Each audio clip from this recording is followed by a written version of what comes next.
Let's go. Kuis cogan kata unit pengakap. Are you ready? Ready! Okay. Pertama, pengakap kanak-kanak 9 hingga 12 tahun.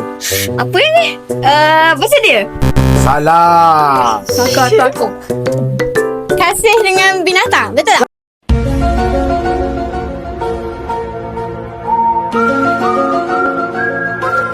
Betul tak? Kasih dengan binatang. Salah. Apalah kau ni? Menolong orang setiap masa. Mana lah? Salah. Apa? Kanak-kanak? Kanak-kanak. Kanak... Berkhidmat? Salah. Salah. Tak. Luas pandangan kan? Luas pandangan. Salah. Sentiasa bersedia. Sentiasa bersedia. Salah. Siapa yang betul ni? Okey, aku. Buat sehabis baik. Okey, buat sampai baik. Okey, betul. Okey, next.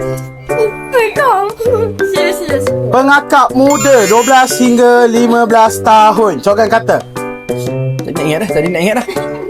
Astagfirullahaladzim.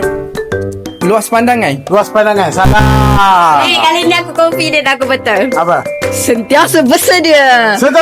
Betul.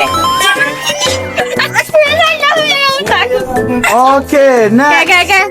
Pengakap remaja 15 hingga 17 tahun. Apa cogan kata? Pandang luas. Pandang luas. Betul. Okey, last. Pengakap kelana 17 hingga 26 tahun. Jawab. Apa? Jawablah. Jawab betul. Jawablah. Okeylah. Suci fikiran.